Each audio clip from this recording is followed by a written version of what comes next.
വേദപുസ്തകത്തിന്റെ ആരംഭം മുതൽ അവസാനം വരെയും നാം പഠിച്ചാൽ ദൈവം സാഹചര്യങ്ങൾക്കപ്പുറത്ത് പ്രവർത്തിക്കുന്നവരാണ്. പരിമിതികൾക്കപ്പുറത്ത്, സാധ്യതകളില്ലാത്തിടത്ത്, എല്ലാം കൈവിടപ്പെട്ടിടത്ത്, എല്ലാവരാലും കൈവിടപ്പെട്ടവരുടെ ഇടയിൽ, ഉപേക്ഷിക്കപ്പെട്ടവരുടെ ഇടയിൽ, എഴുതിത്തള്ളിയവരുടെ ജീവിതത്തിൽ പ്രവർത്തിക്കുന്നവനായ ദൈവത്തെ അല്ലേ ഇന്നുവരെയും നാം കാണുന്നത് മുഴുവൻ. അതുകൊണ്ട് ഇന്ന് ഈ പെരുന്നാളിൽ സംബന്ധിക്കുമ്പോൾ, ഈ വിശുദ്ധ കുർബാനയിൽ സംബന്ധിക്കുമ്പോൾ, ഈ വചന ശുശ്രൂഷയിൽ സംബന്ധിക്കുമ്പോൾ നീ എഴുതിത്തള്ളപ്പെട്ട ഒരു വ്യക്തിയാണോ? എല്ലാവരാലും കൈവിടപ്പെട്ട ഒരു വ്യക്തിയാണോ? നിന്റെ അറിവിന്, നിന്റെ സാഹചര്യങ്ങൾക്ക്, നിന്റെ പരിമിതികൾക്കുള്ളിൽ കിടന്ന് ഇതെങ്ങനെ നടക്കുമെന്ന് ചിന്തിക്കുന്ന ഒരു വ്യക്തിയാണോ? ഇതുവരെ നീ കണ്ടും കേട്ടും അറിഞ്ഞും മനസ്സിലാക്കിയും വെച്ചും ഉള്ളതിന് അപ്പുറത്ത് നിൽക്കുന്നവനാണ് ദൈവമെന്ന് നീ അറിയുമോ?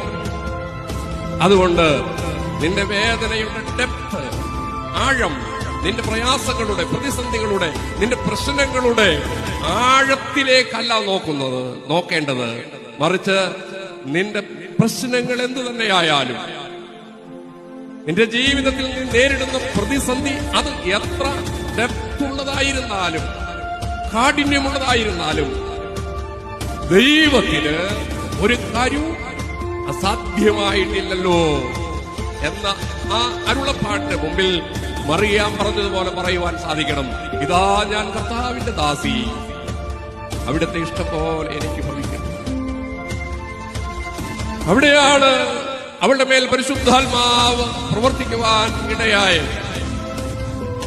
ദൈവത്തിന്റെ തിരുസന്നതയിൽ വിനയപ്പെടുത്തുവാൻ എന്റെ ദൈവത്തിനത് കഴിയുമെന്ന് വിശ്വസിക്കുവാൻ എബ്രായ ലേഖനം 11-ാം അധ്യായത്തിൽ നാം വായിക്കുന്നുണ്ട്. ദൈവത്തിന്റെ അടുക്കൽ വരുന്നവൻ ദൈവം ഉണ്ട് എന്നും തന്നെ അന്വേഷിക്കുന്നവർക്ക് പ്രതിഫലം കൊടുക്കുന്നവനാണെന്നും വിശ്വസിക്കും. ശുദ്ധമുള്ള മത്തായിയുടെ സുവിശേഷം 6-ാം അധ്യായത്തിൽ നാം വായിക്കുന്നുണ്ട്. നിങ്ങൾ വിചാരപ്പെടുന്നതുകൊണ്ട് നിങ്ങളുടെ ആയുസ്സിനോട് ഒരു മുഴം കൂട്ടുവാൻ നിങ്ങൾക്ക് സാധിക്കുമോ? ആകാശത്തിലെ പറവകളെ നിങ്ങൾ നോക്കുവീൻ, അവ വിതയ്ക്കുന്നില്ല, കൊയ്യുന്നില്ല, കളപ്പുരകളിൽ ശേഖരിച്ചു വെക്കുന്നില്ല, എങ്കിലും ദൈവം അവയെ പോറ്റുന്നു. നിങ്ങളേറിയ കുരുവികളെക്കാൾ വിലയേറിയവരല്ലോ, അതിൽ നിന്നും ഒന്ന് നിലത്ത് വീഴുന്നത് അവൻ അറിയുന്നു. നിങ്ങൾ ആ ഏറിയ കുരുവികളെക്കാൾ എനിക്ക് വിലപ്പെട്ടവരല്ലയോ?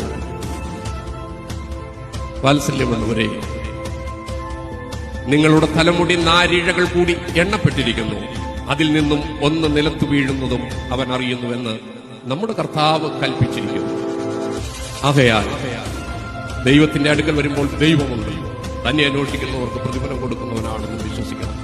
കന്യകമറിയാമിനോട് മാലാഖ് പറഞ്ഞു, നിന്റെ സാഹചര്യങ്ങളിലേക്ക് നീ നോക്കേണ്ട, നിന്റെ അറിവും നിന്റെ കഴിവും നിന്റെ ശക്തിയും അതൊന്നും നീ വെച്ച് ദൈവത്തെ വിലയിരുത്തേണ്ട. ദൈവത്തിന്റെ പരിശുദ്ധാത്മാവ് നിന്റെ ജീവിതത്തിൽ പ്രവർത്തിക്കും. അത്യുന്നതന്റെ ശക്തി നിന്റെ കുടുംബത്തിന്റെ മേൽ വരും. അപ്പോൾ നിന്റെ ജീവിതത്തിൽ നിനക്ക് അസാധ്യമെന്ന് തോന്നുന്ന കാര്യങ്ങളൊക്കെയും അവൻ നിവർത്തിച്ചു തരും. എന്തെന്നാൽ ദൈവത്തിനൊരു കാര്യവും അസാധ്യമായിട്ടില്ലല്ലോ.